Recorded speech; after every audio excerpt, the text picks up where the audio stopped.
but we have a celebrity in the room tonight. So I would like to ask Mr. Goff to come and call the meeting to order and lead us in the Pledge of Allegiance. Oh my gosh. Come on, we have We the even put gavel a gavel right up up front, here too. for you. Oh, you were too funny. Gosh, I can't believe you're doing that. You're too much. I agree. Yeah, yes, all right, thank you. Call the meeting to order. Please rise and join in the Pledge of Allegiance.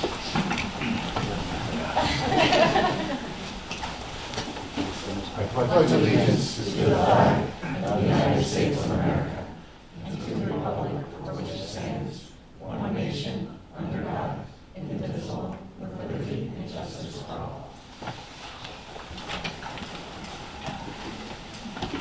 Okay, item number 3, the mission of the East Hampton Public Schools is that we partner with our families and community to prepare confident, compassionate, and collaborative learners who navigate a complex global society.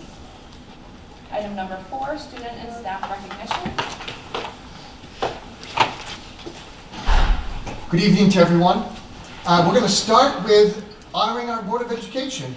The month of March is Connecticut Boards of Education Member Appreciation Month, and I'm encouraging everyone in our school community to recognize the time and effort of some of the most important volunteers in our community, the East Hampton Board of Education.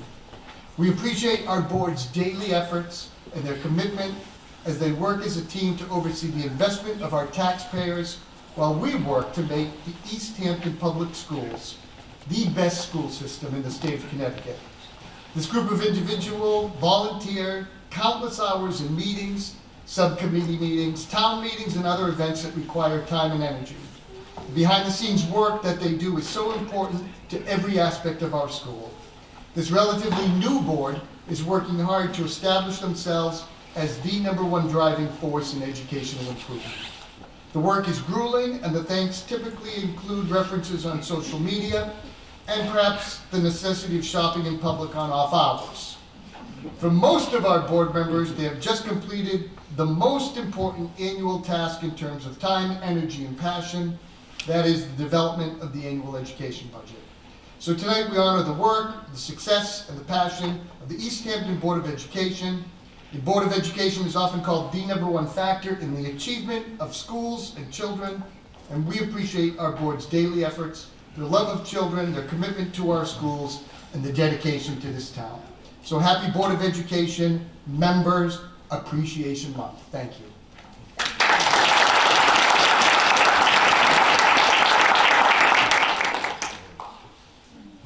And next, we're going to move on. This is an appropriate month since we're celebrating Connecticut Boards of Education. The Connecticut Association of Boards of Education, or CABE, allows each school at middle school level and high school level to honor 2 students for the annual Leadership Award. So on this month when we honor the board, it makes sense that we would honor our CABE students as well. So we're going to start with our middle school students. And I know we have Mrs. Amaral and Mrs. Asklar, who are going to introduce you to Declan and Helena.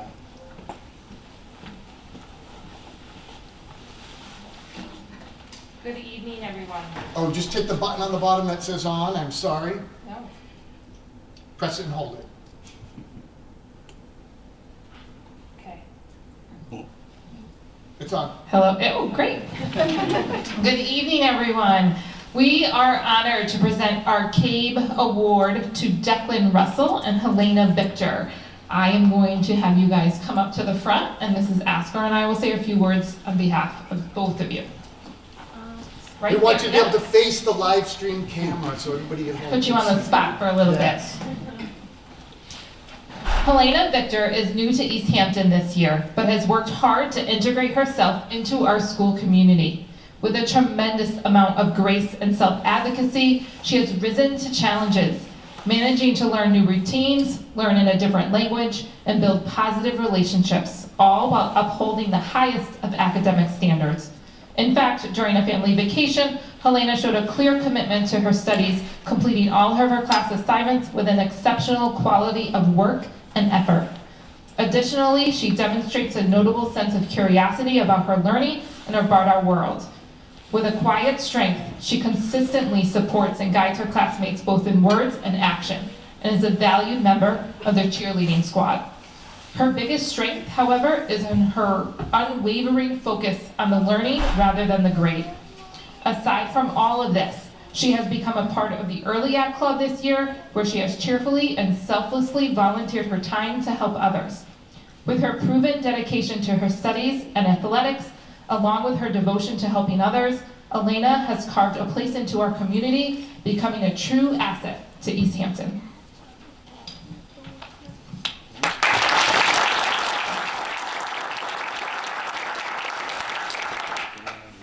Declan Russell has made a name for himself, always going the extra mile, both in class and in his athletic endeavors.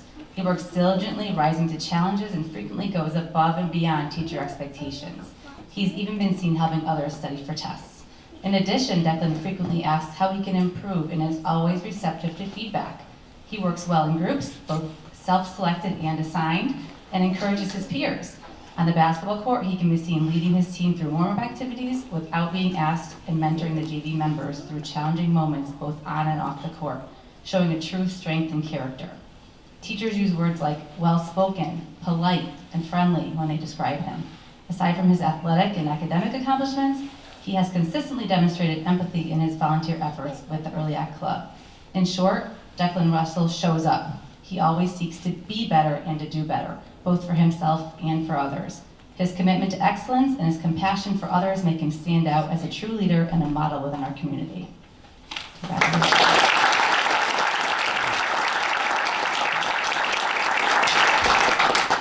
And Mrs. Amaral and Mrs. Askar, if you would come up while we take a picture. Parents, come right up and take a picture. We're going to do a nice group picture.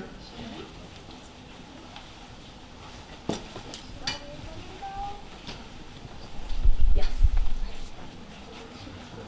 Jackie, come right and get right in the picture.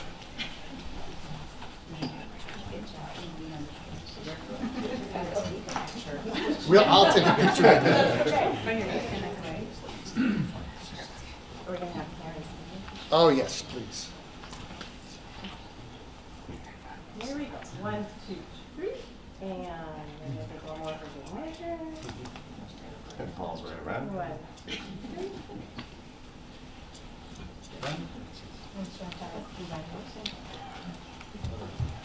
Congratulations. Declan, congratulations.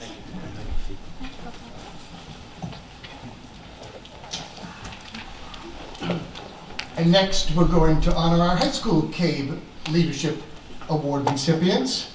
High school students, you saw what to do. You can come right up.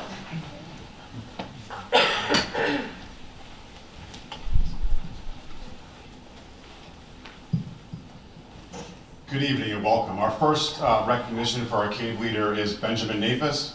Ben Nafis is quite simply a standout. Academically, he is ranked second in his class and has consistently enrolled in the most challenging courses available. His transcript reflects an impressive young man with great potential and promise. What is most impressive about Ben, however, is his personal character.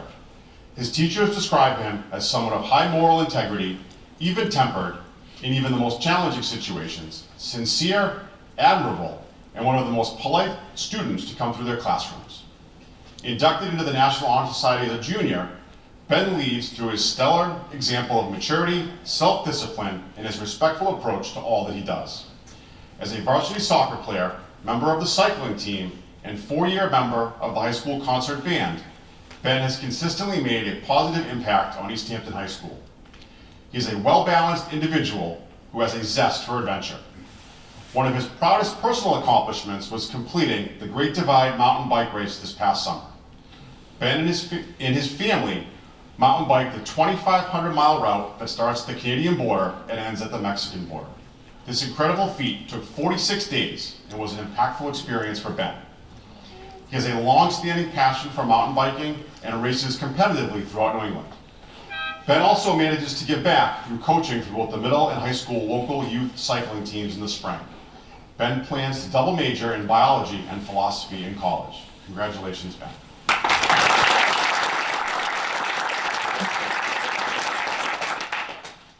Our next honoree is Anna Daly. Anna Daly excels in a competitive college preparatory curriculum. She has challenged herself and balanced a course load of AP and honors classes through her junior year while maintaining an impressive grade point average. This hardworking student was admitted to the Tri-M Music Honor Society as a sophomore, National Honor Society as a junior, and maintained a high honor roll each quarter of high school. Anna did not let her senior year stop her to take courses that challenged her instead of an easier path towards her graduation. In fact, she chose to challenge herself even more. It is no surprise that Anna also thrives in her extracurricular activities as well. Anna plays for the Foundation Soccer Club North, which is a premier soccer team, and has done this for the past 5 years. She has also began an apprenticeship program for coaching and is now licensed and working toward more licenses, in coaching youth soccer.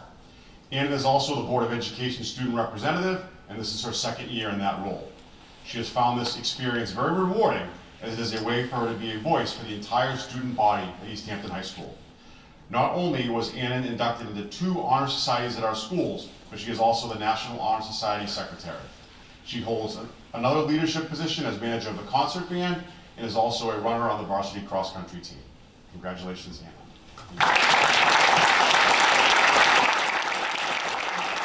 And since Anna has served under 2 board chairs, Mr. Goff is here to present Anna with her plaque. And let's have both board chairs come forward. And any parents that would like to be in the pictures, please come forward as well.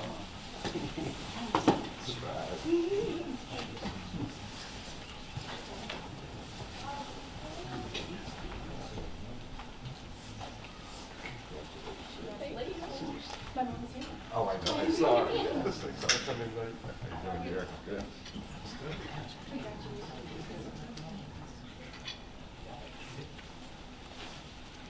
Okay. 1, 2, 3. And one more. 1, 2, 3. And could we do a picture with the 2 middle school students and the 2 high school students?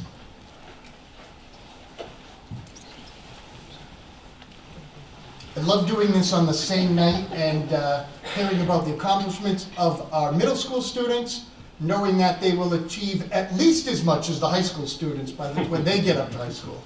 So can everybody take like 2 steps that way? Thank you. 1, 2, 3. Of course, they all look like high school students at this time of year, don't they? Those 8th graders start to look a little older. Congratulations.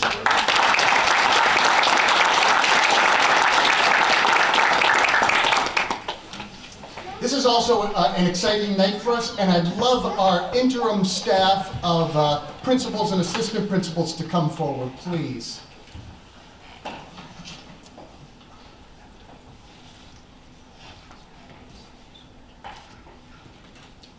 And we can even have you stand in that order if that's not too complicated.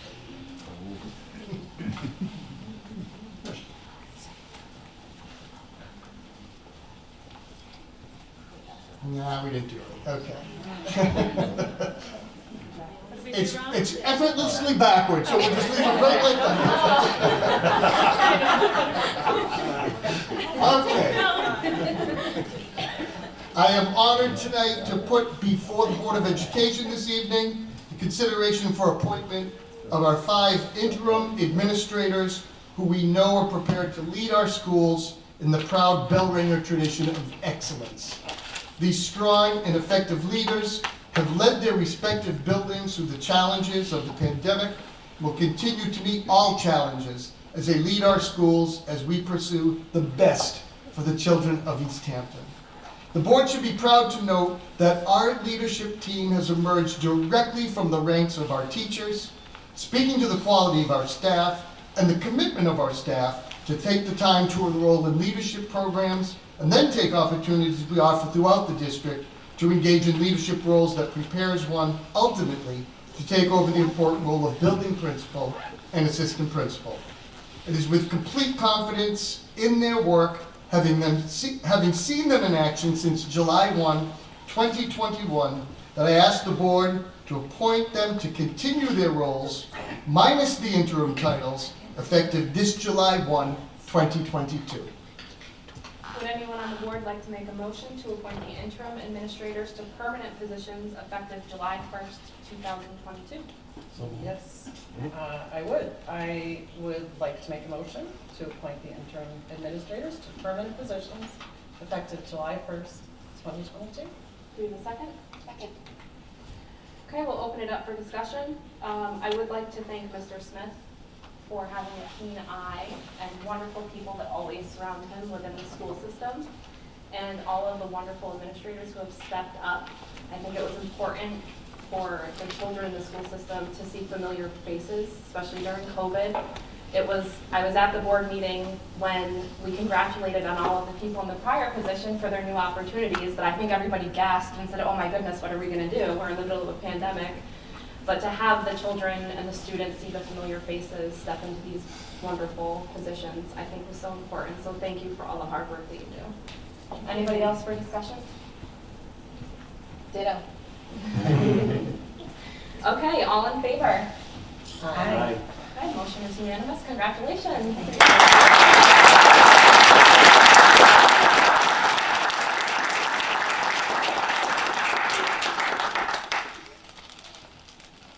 I know the last board, and there's a few members on this board that were on the last board, we introduced your family when we appointed you to the interim roles, but perhaps you could introduce your family because we have a lot of new board members who have joined you tonight. I'll go first. Sorry, my back is to you. So I'm happy to say half of my family is currently playing or participating in some way in the semifinals game at Plainville, which we're up 16-11 at the half. 13 with 5 minutes to go. There you go. So I'm really proud of them for being there and happy that the extended family is supporting them. But I do have a few family members. My son, obviously, Declan. My mom. You can stand up and take a picture of him. My father-in-law. Congratulations.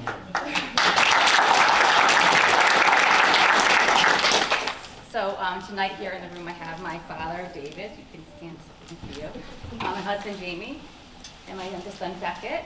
And on YouTube, I have my mother and my stepfather, Cindy and George in Florida, my sister and my brother-in-law, Becky and Jim, who are also in Florida, and then my son, who could not be here tonight, Jaden, who is also on YouTube. So.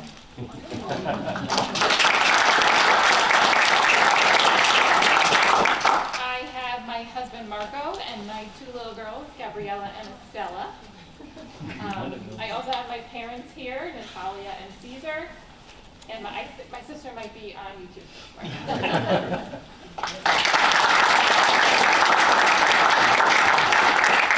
And I have my mother, my parents Barbara and Dom, and my daughter Talia right in between them, and my son Zane behind them, and my husband right next to Zane.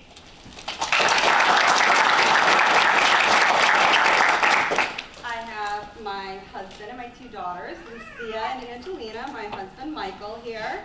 And then I have my parents, Tony and Belma, they're here as well. And on YouTube I have my sister, who's a kindergarten teacher in the district, and her 3 wonderful daughters, Alyssa, Sophia, and Emma, who have had a beautiful, wonderful experience through the East Hampton educational system. And my sister Melanie, that's in Southington with my niece and nephew, and my in-laws. So everybody's watching in spirit. Great. Just do one big group picture of the 5 of you, if you don't mind. Back in order.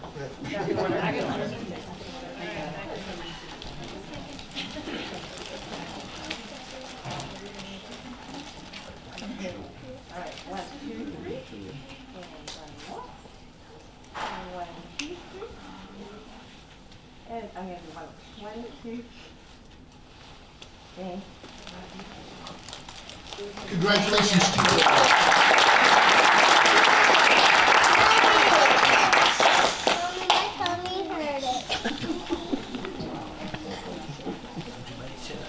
Okay, agenda item number 5, liaison. Do we have anybody here from the Board of Finance or Town Council tonight? Okay, seeing none. 5.2, labor union representatives. I believe Mr. Shalansky is here. Hi. Hi. You want me to do the microphone? Or? Sure, yeah, that'd be wonderful. While Mr. Shalansky is going there, any families that would like to make a quick getaway, you are welcome to at this point. Neil will not be insulted, I promise. Unless you were going to address some of the teachers. I was just going to address Okay. I was just going to address, echoing what everybody's been saying, congratulate, echo appreciation to the Cape student leaders and to our East Hampton Board of Education and to Joey, Andrea, Christina, Emily, and Jackie. Congratulations to all. That's all I got for I'm sorry, Neil, that I emptied the room. As you know. I can do that sometimes. I've been known to do that.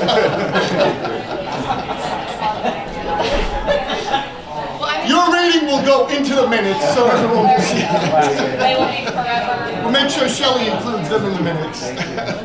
She left. She went with the crowd. Okay, Mary Lou. Okay. Item 5.3, update from Director of Curriculum. Good evening.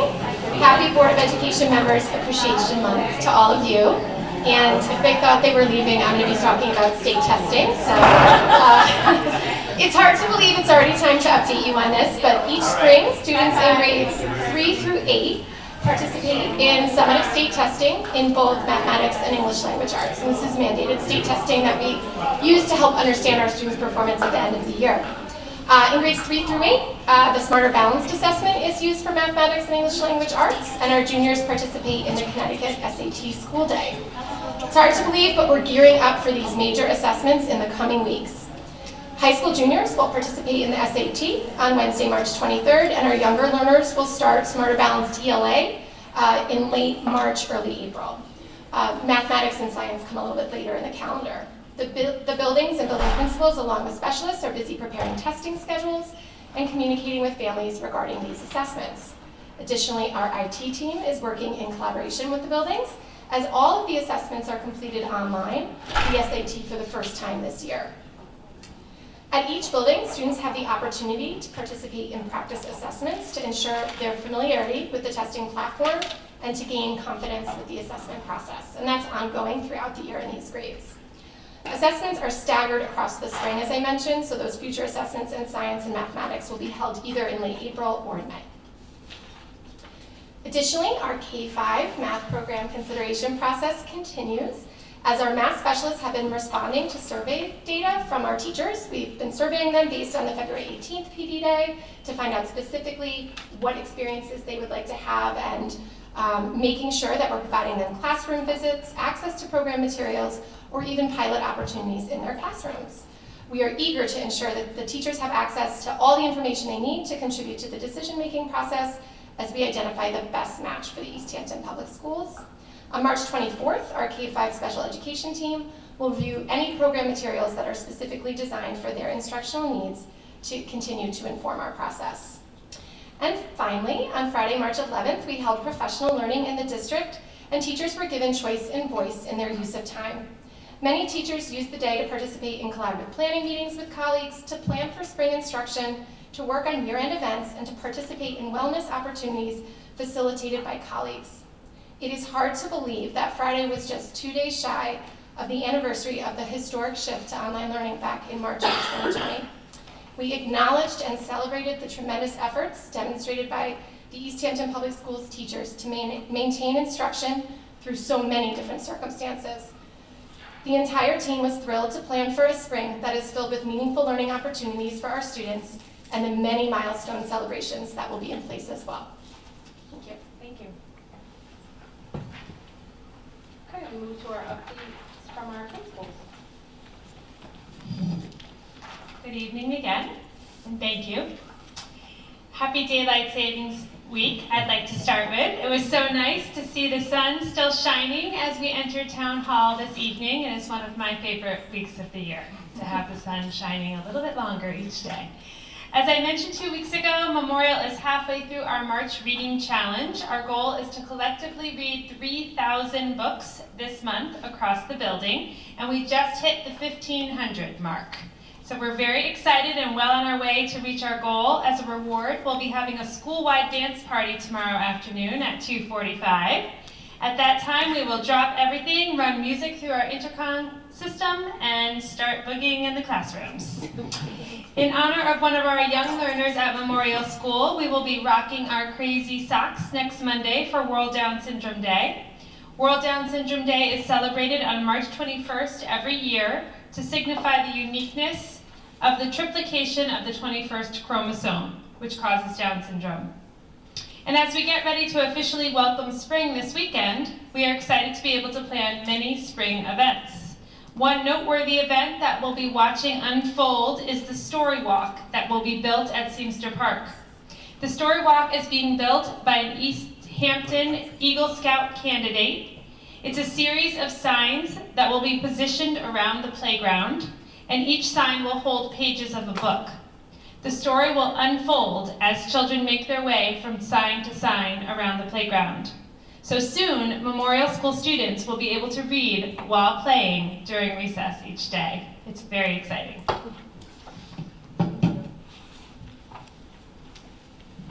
Thank you, good evening. Happy Board of Education Appreciation Month, as well as Pi Day today, 3/14, can't forget about that. Tomorrow night is the Connecticut Association of Schools virtual celebration of the arts, and we are proud of Braden Flynn and Kaylee Philbrick, who will represent Center School at the event. We had another successful book fair thanks to Pat Mahoney, who managed the book fair last week. The Center School Library will have close to $1,300 coming back to the school through proceeds from the fair. We welcomed families into the building last week for parent-teacher conferences. Staff met with families to reflect on social and academic growth and discuss goals for the final trimester. And judging for the Center School Invention Convention finals is complete. Video submissions were shared with the East Hampton Rotary, who served as judges for the competition. We are excited to send 8 students to the state finals, and submissions are due next week, and judging at the state level ends on April 12th. At East Hampton Middle School, we've been preparing for our upcoming parent conferences that will come at the start of April. Our 6th and 7th graders over the next couple of weeks will complete a reflection on their progress thus far this year, while our 8th graders will be completing a reflection on their progress with their capstone projects. As Mary had touched base, we also are beginning to prepare students for our upcoming Smarter Balanced assessments. In developing a positive culture where students are so proud to showcase what they know, we've spread the assessments out over the next couple of months in order to have minimal impact on a student's instructional day. Students will begin with the ELA assessment on March 29th, and to kick off our efforts, we'll be having Harlem Magic Masters perform for our teams with a focus on celebrating kindness and respect. We also will be celebrating Rock Your Socks on Monday, March 21st. A Memorial student, well known for their support of this day, will come visit our news program and homeroom to bring awareness and excitement for the celebration of World Down Syndrome Day and bring some socks to share with students who might need a pair. Our homerooms will be beginning a 3-week competition for March Madness. In support of both the women's and men's teams, each homeroom will pick a team, display mascots outside their classroom door, and just have a little bit of fun. We can't wait to see which homeroom will bear the March Madness title. And we are all hoping for warmer weather as Bike Club is gearing to begin at the start of April, and our spring sports, baseball and softball, begin tryouts this week. Thank you.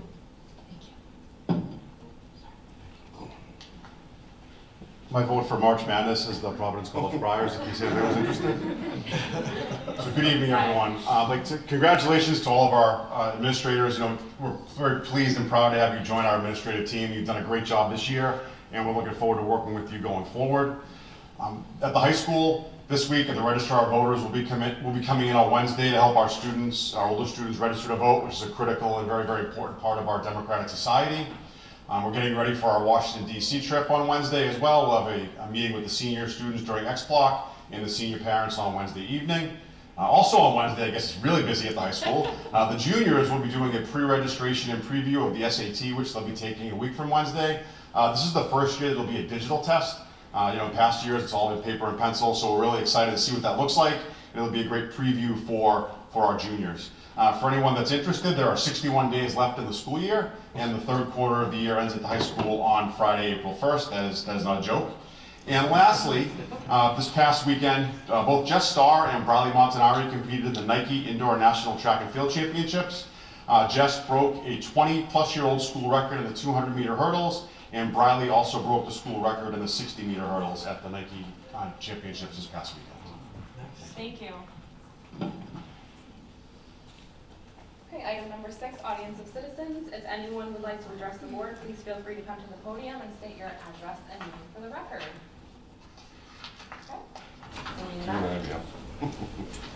Item number 7, consent agenda. Would anybody like to make a motion that the East Hampton Board of Education adopt the consent agenda?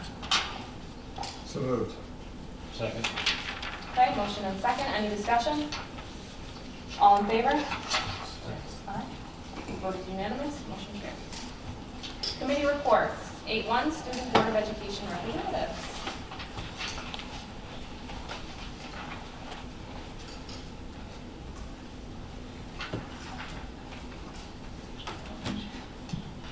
Good evening, everybody.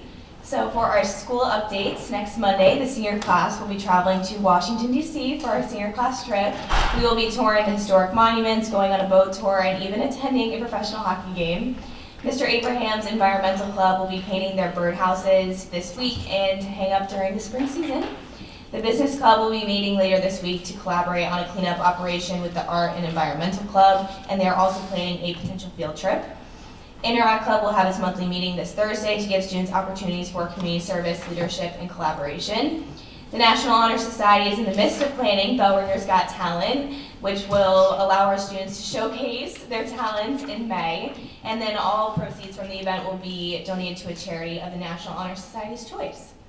For our athletic updates, as Mr. Berner mentioned, Riley Montanari and Jess competed at the Indoor Track National Championships in New York City.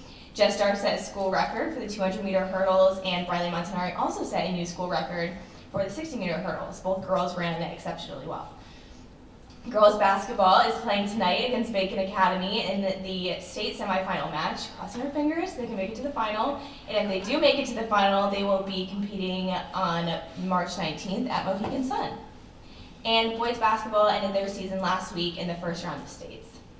I'd also like to take this time to thank our Board of Education for all that they do. Almost 2 years ago, I was offered this position as a student board representative. And initially I found the opportunity quite intimidating, as public speaking has never been a strong suit of mine, but it was through this opportunity that the board has presented me that I've been able to improve in this area and serve my school at the same time.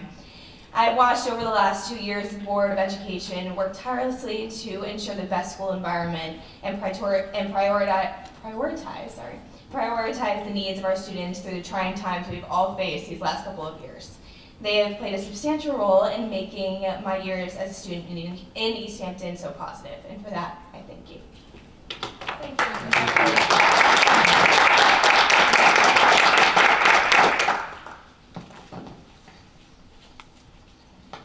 Personnel Committee. The Personnel Subcommittee has reached an agreement with the newly unionized interventionists, and we should expect ratification in the coming weeks. Moving to policy and curriculum. Yes, policy. We have quite a bit of policy tonight, actually. Some second reads coming up and some firsts. Thank you. Finance, Transportation, Building and Grounds. Josh? No report. Thank you. Okay, Superintendent's report. Just a couple of very quick updates. I know I've reported this to you in my highlights of the week on Fridays, but I just wanted to let the general public know that we've taken the time to update our network security and our endpoint security. We're using a program called Sentinel-1. It's an antivirus program. The cost to the district is about $27,000 per year. The previous program we were using was about $8,000, but Sentinel-1 is a much stronger endpoint security program. In addition to to Sentinel-1, we also tag team with Vigilance MDR. Now, MDR stands for Manage, Detect, and Respond. It's a 24-hour program. It is a product of Sentinel-1, but in addition to the Sentinel-1 virus protection, it is a manned program that lets us know overnight or 24 hours a day if there's any security breaches. This is about a $7,200 expense for the district. So we've committed from about $8,000 per year. With the two programs now, the 24-hour monitoring and the Sentinel-1, it's about a $34,000 program. But given the situation between the town and the school network, And everything you read in the paper now is protecting your security and your network. It's going to cost a little more, but I think we've done the right thing, and we've got an outstanding program now. Yes. So this is separate from the town network. The town is using SentinelOne, but they are not taking advantage of Vigilance, which is a SentinelOne product. They are using a 24-hour monitoring by a group called Arate. Okay. So we both have the 24-hour monitoring, and we're both basically using the same virus protection software. So Board of Ed pays for this and the town. And everybody's paying for their own responsibility, yes. And then I just want to give you a brief update on the middle school roof. As you may be aware, the town council voted to use from their ARP federal funds $800,000, which is roughly 50% of the project, to cover the town's share. Now, East Hampton is one of those towns, we get about 50% reimbursement from the state for building projects. The roof falls under a building project, and we figure it's going to be about a $1.7 million project. The state will give us 50% reimbursement because the roof is old enough, and we would go through the state construction program. Even though that office is in a little bit of disarray right now, you've got to go through them if you want the state reimbursement. So the town council thought it was a wise use of the money, the ARP federal funds, to utilize $800,000 to cover what would be the town's commitment.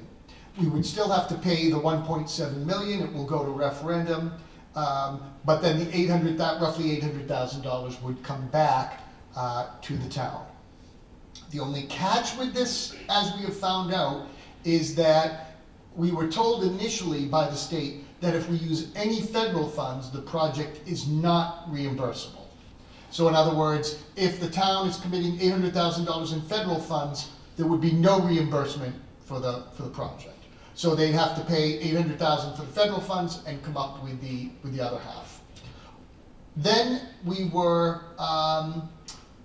got different information from the same office that the $800,000 would actually come off the top, and then the balance would be split 50-50. And once again, it's 50-50 because our reimbursement rate is about 50%. So other towns get 30%, some towns get 70%. We just happen to be a 50% reimbursable town. So the issue with that is between the ARP funds and the 50% reimbursable on the budget, town ends up paying for about 75%. Not great, but better than not being any reimbursement at all.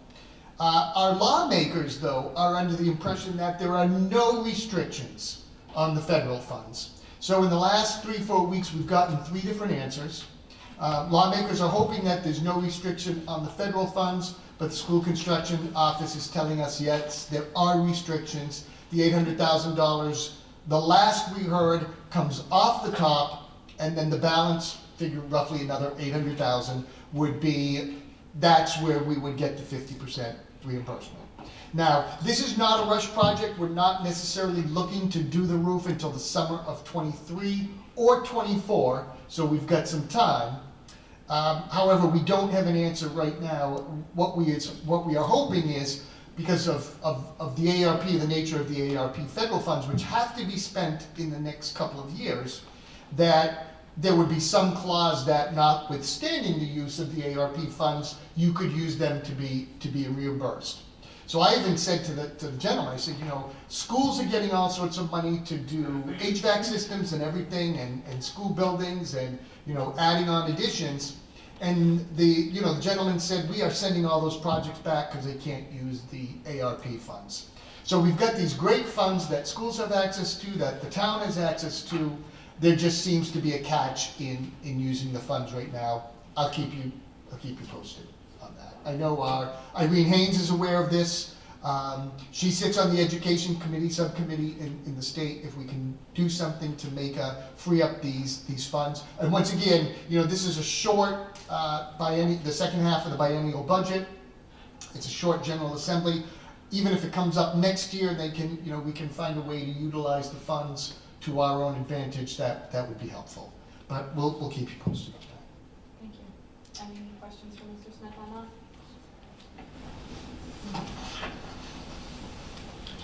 I have March enrollment on the agenda. Yes, your enrollment is at your, in your packets. There's no major changes. Thank you. I have a question though on that. Yeah. I looked at, from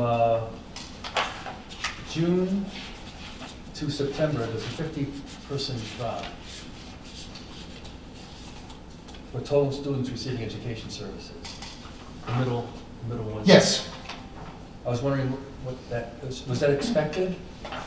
Was that due to homeschooling, or was there a, did we lose 50, did 50 family leave town? 50 families leave town? No, you had a relatively small kindergarten class come in, and you had a larger class of seniors go out last year.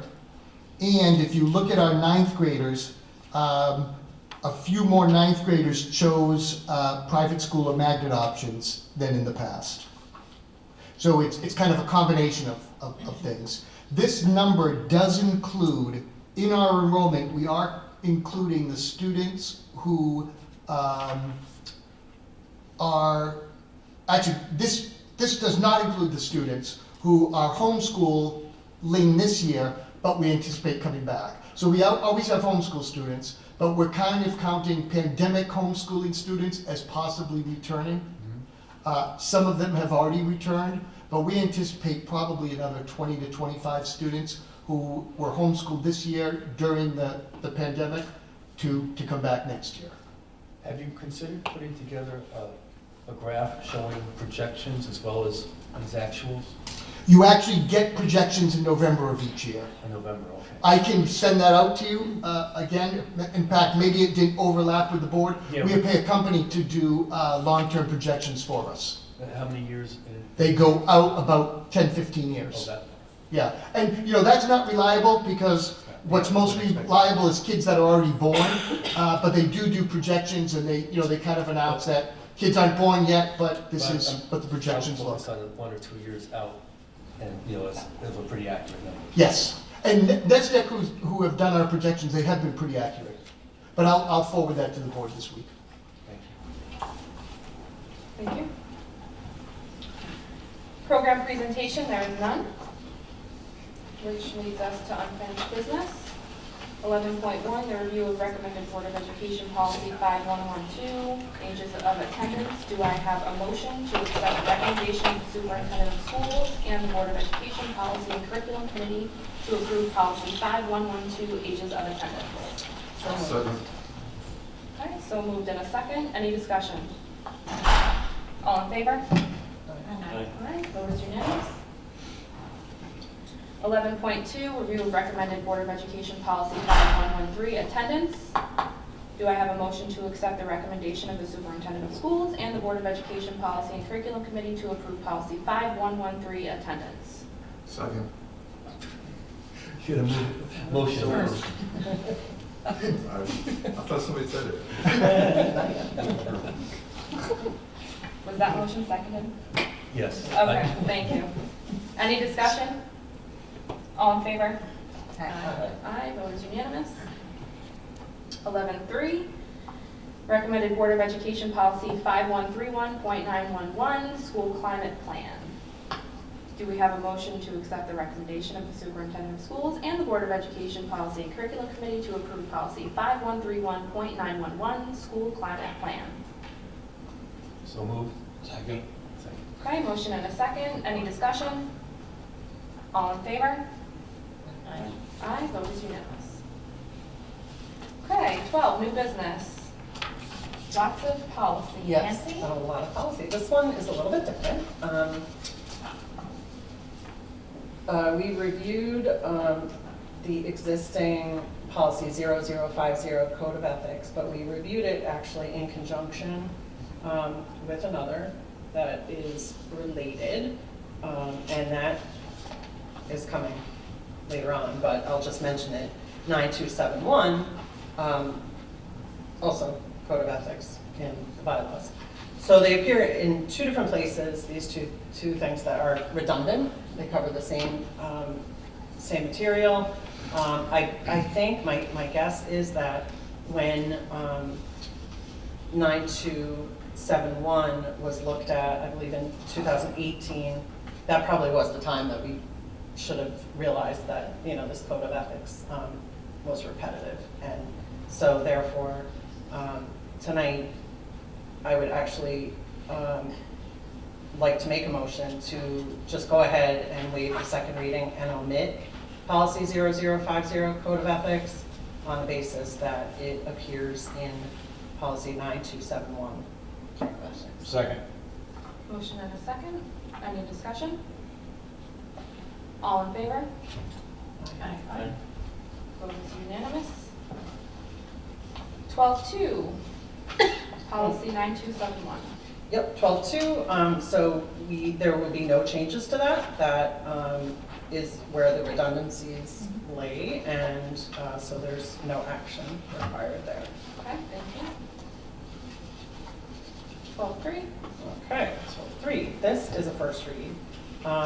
This would be a new policy, 9005, called the Statement of Integrity.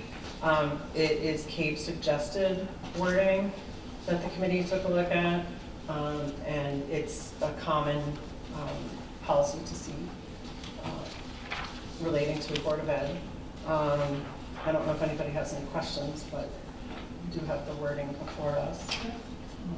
Any questions for Nancy on policy 9005?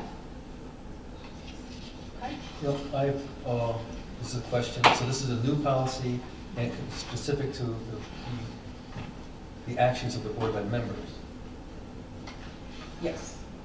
Yeah. Talking about. Is that a state mandate or something? No, it's a suggestion from CABE, and it's a common, something you commonly find, just to state as a board how we behave. Right, I went through it. I was just curious as to where it came from. Yeah, it's wording that was suggested, and we discussed it in committee and thought that it was appropriate. Okay. And Thank you. 12.5.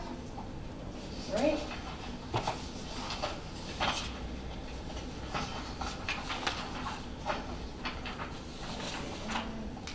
Oh, okay. Sorry, there's so much. I have to find where I am. 9271. Oh my goodness. And okay, so sorry about that. Lost my spot. So this would also be new, 9271.1, ethics violations. So this actually refers back to the aforementioned 9271 Code of Ethics and just how we would address any violations. Any questions for Nancy on policy 9271.1? This also came from CABE?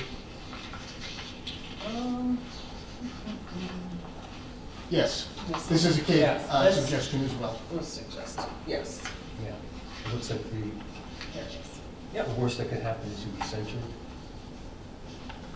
That is part of the That's language. what- Yeah, that's what I read. Yep. Okay, but that's basically it, just you're Yeah. censured at worst case. Well, I mean, we're, elected officials, so not removed by fellow board members, but Right. yes, it does allow for that under certain circumstances and conditions. Sal, just to answer, because you are elected, a voting by the board to remove a member is not allowed. Right. No, it's interesting, I read both of these, and I just was wondering where they came from. They're both new policies. I was wondering why. It sounds like CABE is a recommendation from CABE. That's good. I'm not disagreeing, but I was just curious as to why the board was. The 9000 series is the bylaws of the board, and if you recall, when new board members come on, I kind of give you highlights from the 9000 series just to introduce you to the expectations of the board.